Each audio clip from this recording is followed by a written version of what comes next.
good, y'all? Kid Jerome here. I'm reviewing a different album every single day from 1001 albums you must hear before you die, and today I'm going to be reviewing The Doors!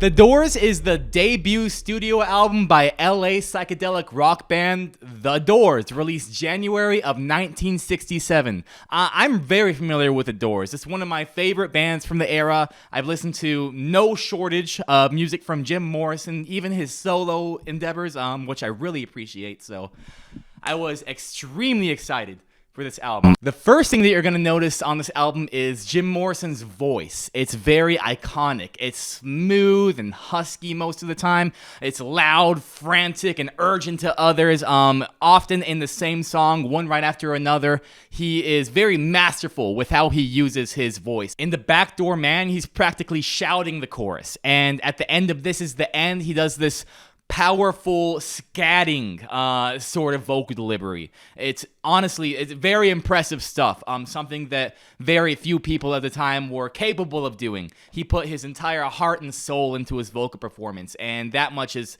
immediately obvious upon listening to The Doors. His lyrics are kind of hit or miss. I'd say the majority of them are very powerful. They're very memorable. They really stick out and cut through the mix. We have examples like in Soul Kitchen, he says, "I light another cigarette.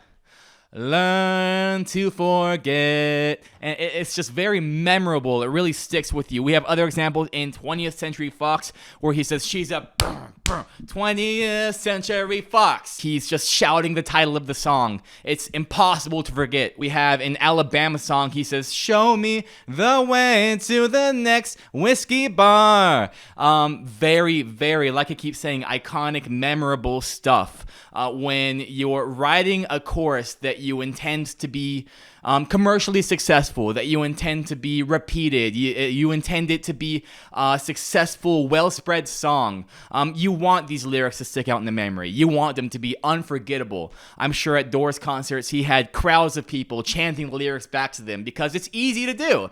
It's easy to remember. It's easy to sing. It's not extremely complicated. On the other hand, some of the lyrics skew a little bit poetic and cryptic.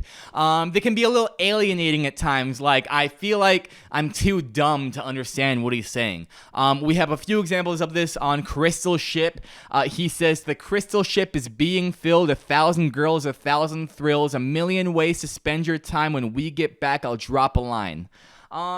It's not that outlandish. I mean, I'm sure it wouldn't be impossible to draw some sort of interpretation from this, but the first time I heard it, I was lost. I was very lost. I didn't really know what he was trying to say, what he was trying to get me to feel, and I felt a little bit left out. In the end, it kind of feels like he's just saying stuff sometimes. We have "Ride the snake to the lake." We have "The West is best." We have "Meet me at the back of the blue bus, doing a blue rug at the blue bus." Lots of imagery here. I mean, I can definitely picture a long snake, but why? Like, why am I focused on a long snake in the middle of this Doors album? What emotion is he trying to get at, making me picture a long snake going west because west is best? Lyrics like this beg for further examination, which can definitely be fulfilling depending on the message, depending on the album, depending on the content, but it kind of feels like a chore to me. At this point in time, I do not want to examine these lyrics. I'm good. There's a pretty high chance that Jim was just saying stuff. So, I don't know. I feel like the songs like Whiskey Bar, where he's saying kind of like floaty nothings, are somehow more powerful than when he's trying really hard to say something deep. The instrumentals are definitely the selling point of this album for me. The band is incredible. They're very tight. They know exactly when to take sort of a backseat to the other parts of the band. We have countless organ solos and guitar solos on this album, and every time one instrument gets louder, the other ones kind of fall back into the rhythm section. No one's trying to overpower the other one. There is just such incredible teamwork on this album. Everyone came together in the most beautiful way to make the best music they possibly could. I never really felt like they were punching under their weight. I never felt like they were giving me less than what they had to offer. I was consistently impressed and pleased. On Light My Fire, we have a collection of solos solos. And like I just said, when the organ picks up, everything else sort of takes a backseat, joins the rhythm section, and gives it the room it needs to breathe, the room it needs to really show off and come into its own.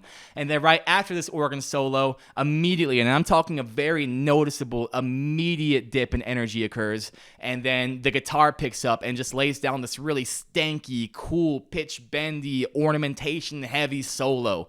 It was very satisfying, and only after both these solos have given us all they have to offer does Jim Morrison come back and give the song the lyrical context it needed. On Take It As It Comes, we have this fire organ solo, this absolutely incredible organ solo, and the drums noticeably pick up when the solo is over, as if the song was taken to such an incredible height that there's no way it could go back to where it was before.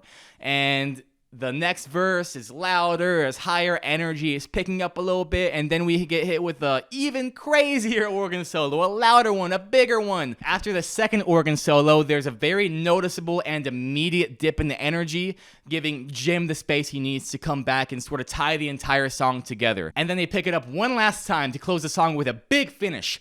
This song definitely left a strong impression on me. This album is very cool. There's lots of noticeable swagger in the songs. On Backdoor Man, we have this sleek guitar ornamentation in the riff.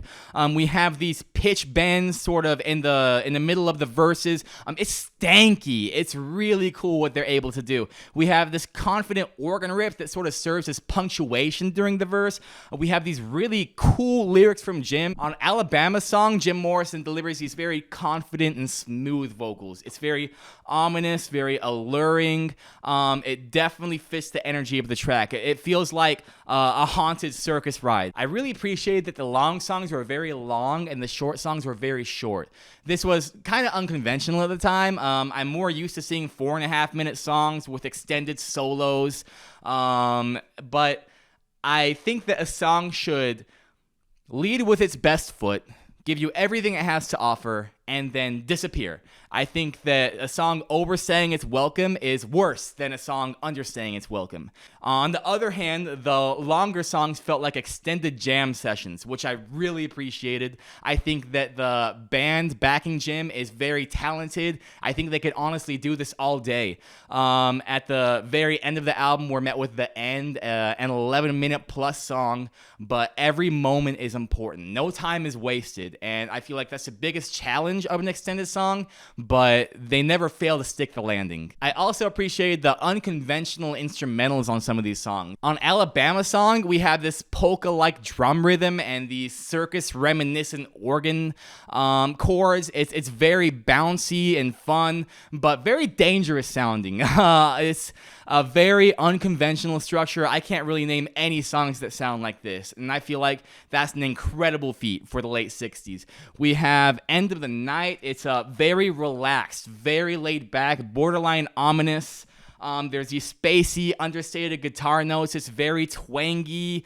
There's lots of ornamentation at the end. Lots of there's tons of single notes and very psychedelic sort of slides, like wow, wow. It's very impressive what this guitarist is able to do when they're given the space to show off, when they're given the platform to impress. The Doors is an exciting journey through psychedelic rock, whispering some moments, screaming others, but never failing to impress. It served as a blueprint for many bands that followed it, and you can still hear influences of Jim Morrison today. He was an absolutely legendary vocalist, lyricist, and performer. Some tracks that stuck out to me were Soul Kitchen, Alabama Song, and Backdoor Man. I would recommend this album to fans of psychedelic rock, fans of the Beatles, Pink Floyd, and people under the influence of hallucinogenics. This is definitely an interesting experimental album that begs for further examination and encourages introspection. I rate this album an 8 out of 10. Thank you guys so much for watching. Let me know what you thought about the album in the comments below. You can click the link in the description to follow my journey. If you appreciate what I had to say, please leave a like. It really helps. Make sure you subscribe so you don't miss tomorrow's video, and never stop listening. Peace.